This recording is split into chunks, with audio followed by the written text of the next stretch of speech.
আসসালামু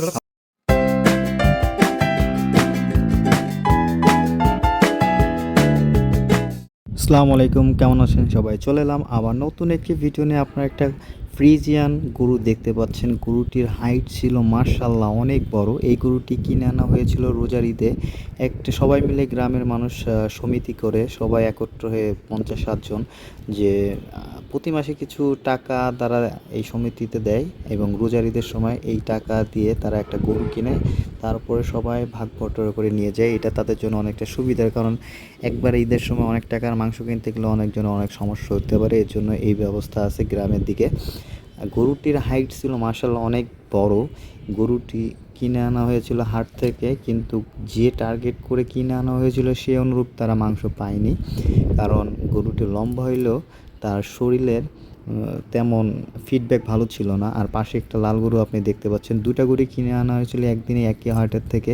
এই হাটটি ছিল পহরডাঙ্গা গরুর হাট। এটা নড়াইল জেলার ভিতরে অবস্থিত।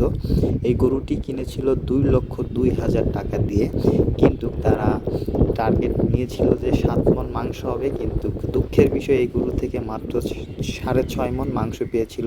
আর এই যে লাল গরুটি আপনারা দেখতে পাচ্ছেন, এই গরুটি কিনেছিল ১,৩২,০০০ টাকা দিয়ে। এই গরু থেকেও আপনার কোনো লাভ করতে পারেনি।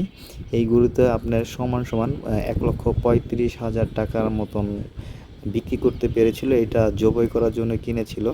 আসলে গরুর হাট থেকে গরু কিনে জবাই করে বিক্রি করে যে লাভ করতে পারবে এরকম খুব কম পারে।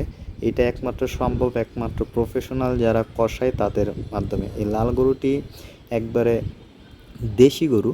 সো এই গরুগুলো দেখতে অনেক সুন্দর হয়, কিন্তু এই গরুগুলোর থেকে প্রফিট খুব কম হয়। আর আপনারা যারা গরু নতুন লালন পালন করতে যাচ্ছেন তাদের অবশ্যই ফ্রিজিয়ান ক্রস গরুগুলো আপনারা দেখতে পারেন ৪ মাসের জন্য। আর যারা কুরবানির উদ্দেশ্য করে গরু লালন পালন করতে চান তাদের জন্য অবশ্যই লাল কালারের গরু কিনতে হবে এবং বুঝে শুনে গরু কিনতে হবে। যে কোনো গরু কিনলে আপনি লাভবান হতে পারবেন না। সো এদিকে আপনাদের সবার নজর রাখতে হবে। আর এই চ্যানেলে নতুন নতুন ভিডিও পেতে অবশ্যই আপনাকে সাবস্ক্রাইব করে পাশে থাকতে হবে। সবাই ভালো থাকবেন, সুস্থ থাকবেন, পাশে থাকবেন। আল্লাহ হাফেজ।